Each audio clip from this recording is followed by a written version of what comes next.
Dans cette nouvelle vidéo, on va attaquer le montage du XT2 X-Ray.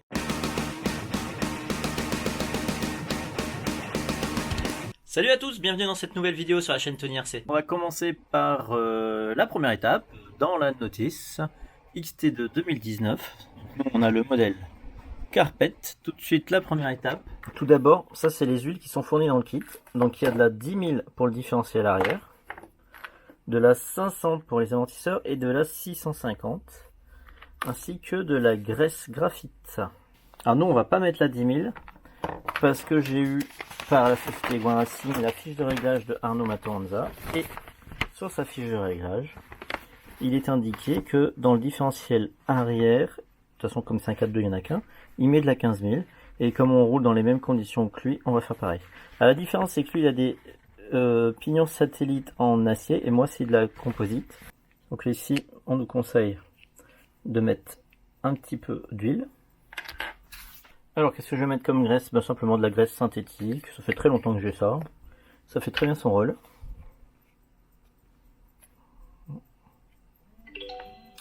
Donc un peu sur chaque noix. Hop. Et puis on l'étale avec les doigts. Ce qu'il y a, c'est qu'il faut surtout pas monter ça à sec. Je l'essuie. Alors c'est pareil, le petit joint, on va mettre de la graisse dessus. Oui, parce que comme l'axe tourne sur le joint, il faut que le joint il soit graissé. Je regarde quelque chose. Ah oui, ce qui est assez spécifique, c'est que le roulement, on pourra le mettre après. Alors que sur beaucoup de voitures, il fallait mettre le roulement avant. Donc on a notre petit joint ici, sur lequel j'ai mis de la graisse. On vient le mettre au fond. Donc on peut appuyer avec notre pince à épiler autour ou avec une pince plate. On vient l'enfoncer dans son logement. Alors mettez pas du WD-40 parce que ça va dilater votre petit joint. Il faudra attendre quelques heures qu'il reprenne une taille normale. Donc une rondelle, bien de la graisse dessus. Le pin.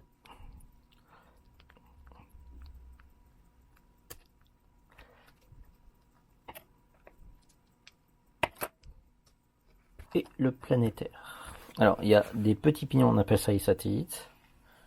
Et le grand, les planétaires. Voilà, donc mes deux éléments sont prêts. Alors c'est pareil, moi ici j'aime bien mettre un peu de graisse. Ça c'est pas dit dans la notice. Mais voilà. En fait vous allez dire, il y en a ils vont dire il y a du silicone autour. Mais l'huile silicone en théorie ça ne lubrifie pas.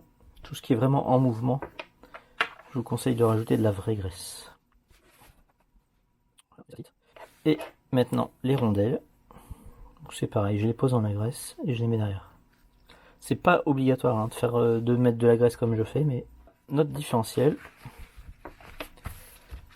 est prêt à être fermé. Voilà, donc Uli conseille de peser la quantité d'huile qu'on met à la balance. Perso, ma balance n'est pas assez précise, donc je zappe cette étape. Donc je remplis une partie du diff avant de mettre le croisillon. Pour le moment, c'est un usage loisir, donc allez commencer à peser la quantité d'huile. Si je fais de la compète, je vais faire attention à ça, mais c'est pas encore le cas.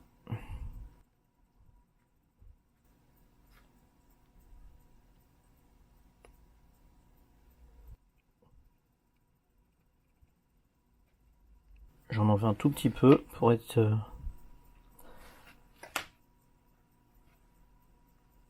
voilà, donc c'est bien.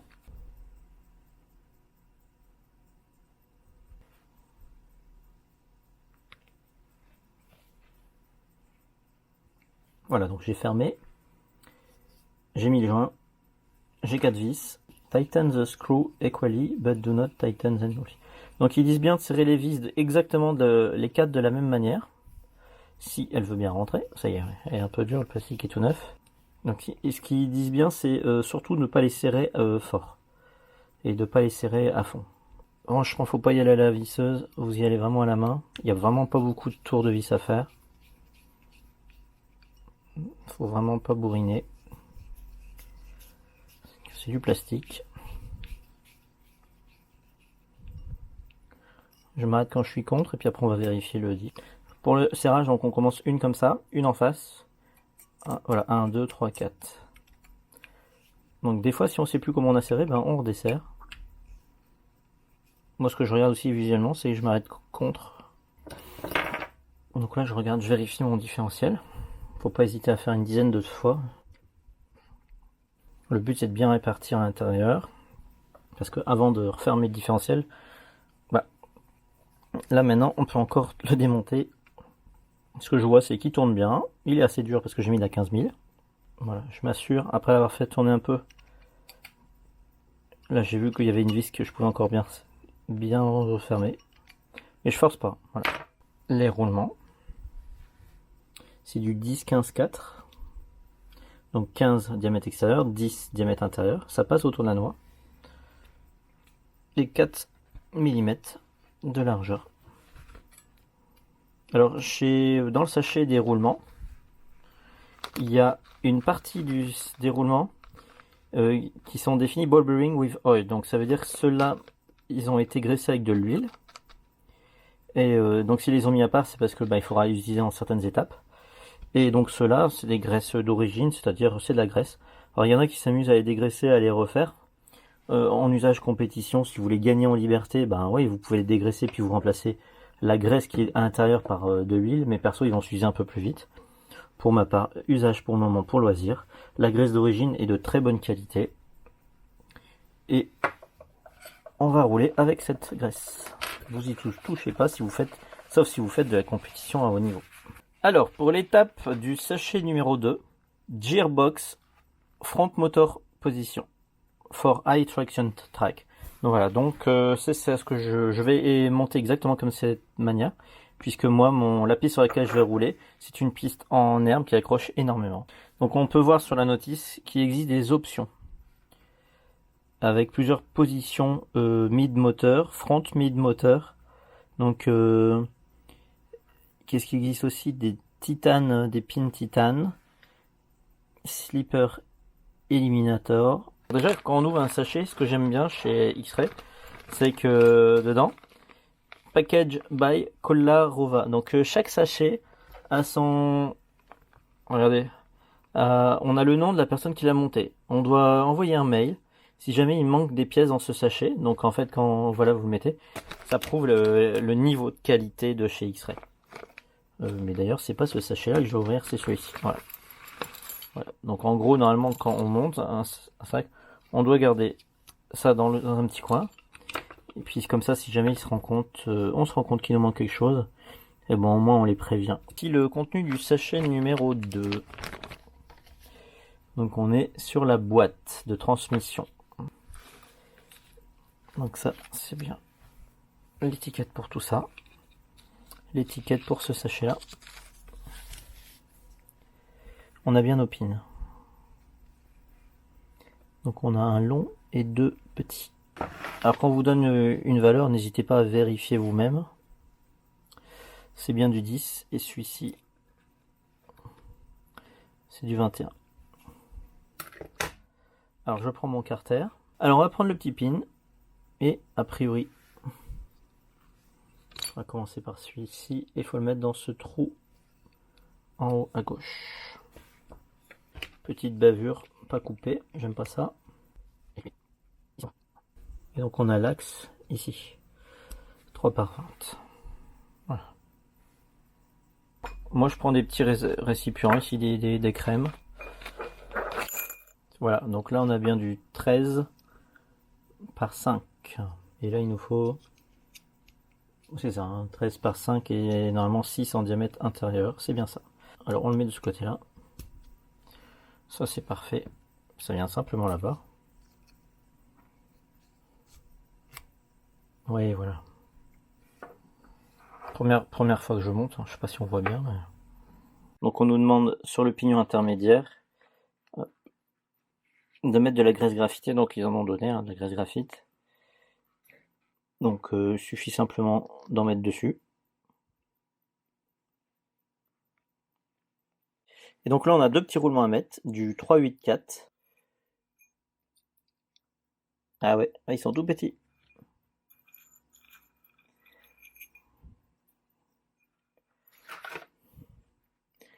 Hop, donc il faut que je les mette dedans. Voilà. Voilà, hop. Donc les deux roulements là ils sont pas étanches, en même temps normalement l'eau n'est pas censée rentrer puisque. Donc là il faut remettre un roulement, un 12-5-4, donc un grand. Hop.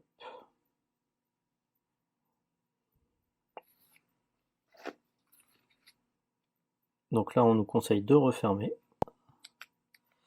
C'est parfait. Voilà. Voilà, donc la boîte, elle est là.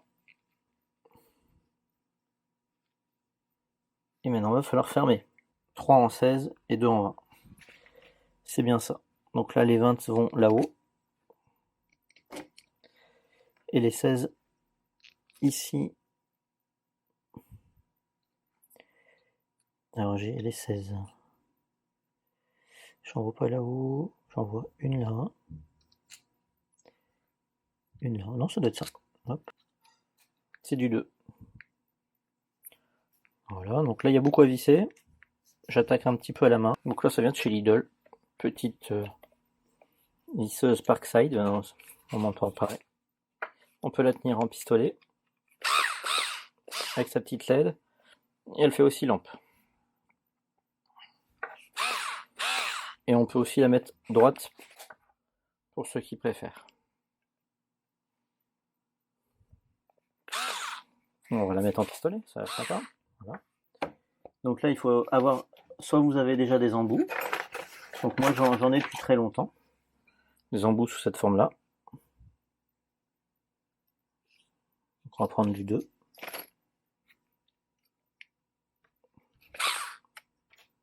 Et voilà.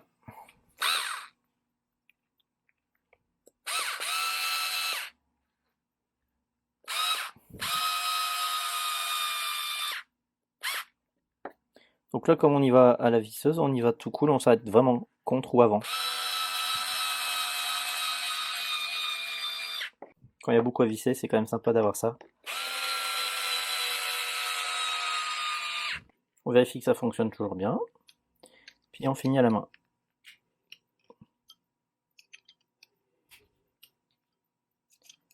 Voilà, donc ça c'est fait pour cette étape-là. On va passer à l'étape du dessous. Voilà, on va en mettre à plusieurs endroits.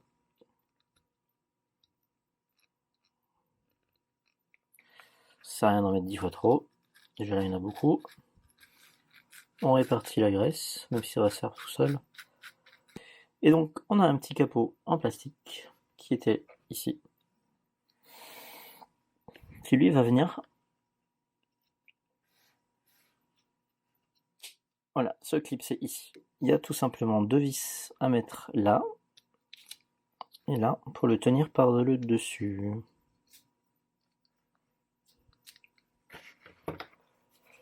Et on va fermer ça à la visseuse. Voilà, ça c'est fermé. Étape suivante, on va simplement fixer la plaque de fixation sur la boîte de transmission. Donc on a ici 3 vis à tête fraisée à mettre ici. Et en vue de dessus, ça donne ceci. Le moteur viendra ici avec son pignon ici qui sera là. Donc là, je mets des vis, les 3x8 en tête fraisée, qui vont s'enfoncer donc dans le carter composite.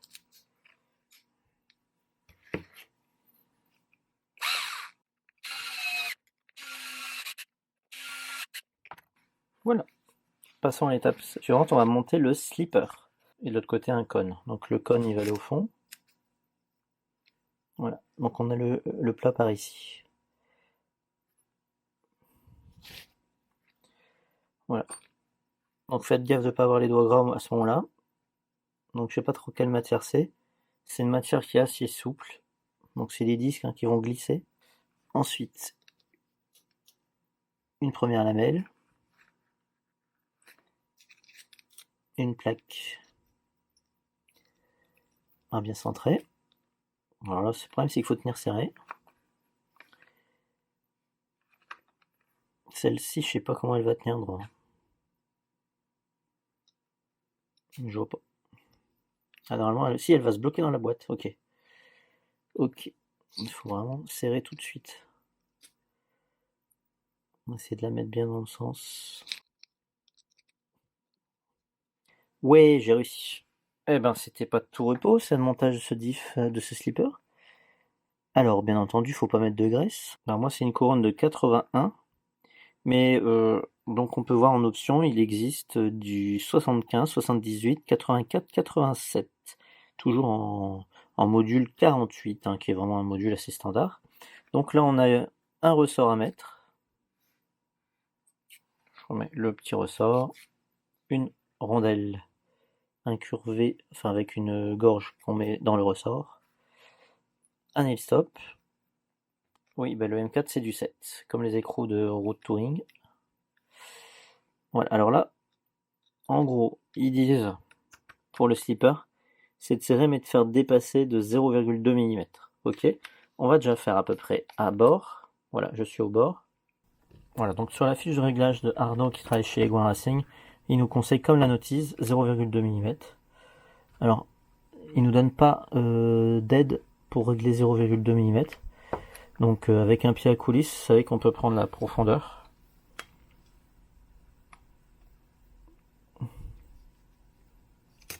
Je crois que c'est que je suis pas gaucher moi, et c'est pas pratique. Donc il faut faire ça comme ça. En gros 0,2 mm c'est vraiment des cacahuètes. Hein. A priori j'ai 0,40 là. Tac. « 0,25. Ah on touche plus. On est à peu près bon. Ça me paraît tellement peu 0,2. Il doit y avoir 0,2 entre la tête de l'axe et le bord du nil stop. C'est un réglage à vérifier sur la piste. On va passer à l'étape du sachet 3. Donc le système, le train arrière, suspension arrière. On va ouvrir le sac. Et tout est allé ici. On a donc les supports arrière en composite. Les triangles arrière qui sont très longs.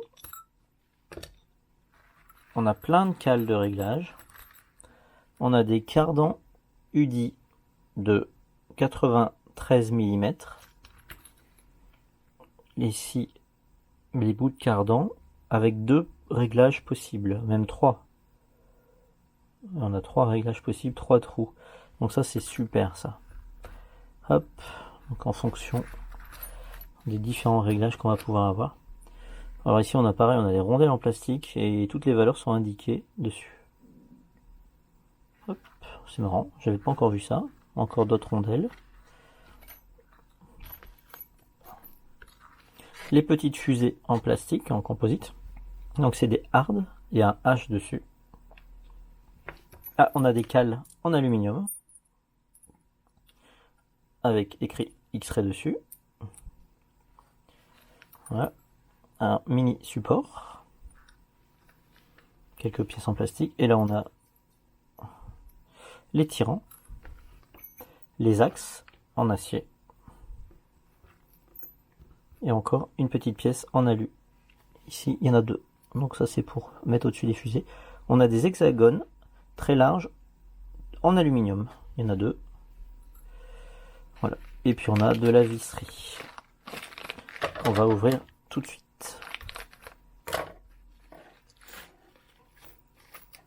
Monter la visserie par Spizia Cove. Donc nous on est en front motor position. Ça correspond plutôt à ça. Donc on nous demande 4 vis, mais là c'est le moment de sortir le châssis. On va déjà monter ce qui est dit ici, donc on prend les cales. Voilà, donc pour les cales arrière, c'est celle-ci. Hop. Non, c'est celle où il est marqué X-Ray, c'est normal, c'est derrière. Donc déjà, on va mettre les cales neutres. Donc on a 3 valeurs possibles, des 0, des 0.5, 0.5 et des 1. Donc si on regarde bien derrière, les 0, le trou est au centre. Les 0.5, ça se décale un peu, et les 1 degré, voilà. Donc en fait, avec tout ça, on va jouer sur les réglages. Donc moi, j'ai besoin d'être complètement au neutre sur le train arrière. Hop. Donc c'est facile, ceux-là on les met n'importe comment, et le trou il sera toujours au milieu. Et pour l'avant, il me faut des cales de 1, donc pour la barre d'anti-cabrage. Des cales de 1, et on va mettre de l'anti-cabrage vers le haut. Voilà. Donc là je suis bien. Alors, de toute façon d'origine, à l'arrière on avait 0. Par contre à l'avant on avait 0 en anti-cabrage. Moi je vais mettre 1, on va en mettre un peu plus. Ce qui est bien c'est que les axes ils se coincent là-dedans. Tac, c'est coincé. Les triangles. Alors les triangles, est-ce qu'ils sont identiques déjà? Oui, on peut inverser droite-gauche, ça c'est cool. On peut voir le signe H dessus.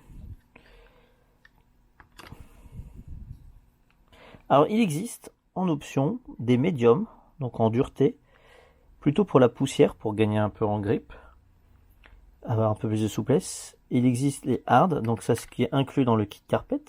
Et en plus, il existe les graphites.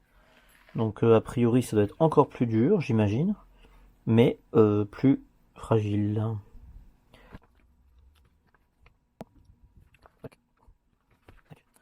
Donc on peut voir qu'on a déjà du pincement naturellement. D'origine, il y a déjà du pincement. Donc là, on nous demande de vérifier que ce soit bien libre, et c'est parfaitement libre. Hop. Donc si jamais c'était pas libre, il faut passer un alaisoir en diamètre 3.0, donc 3 mm. Ça. Ok, on va pouvoir monter cet ensemble sur le châssis.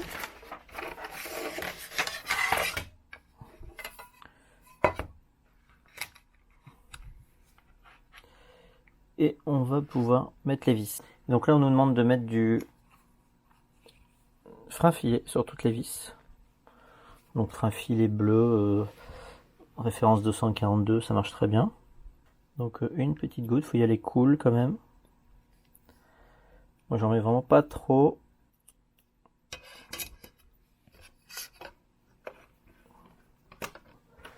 Ou j'en enlève au sopalin. Ce qui compte c'est qu'il y en a dans les filets, mais qu'il n'y en ait pas non plus vraiment trop. Sinon après c'est indémontable.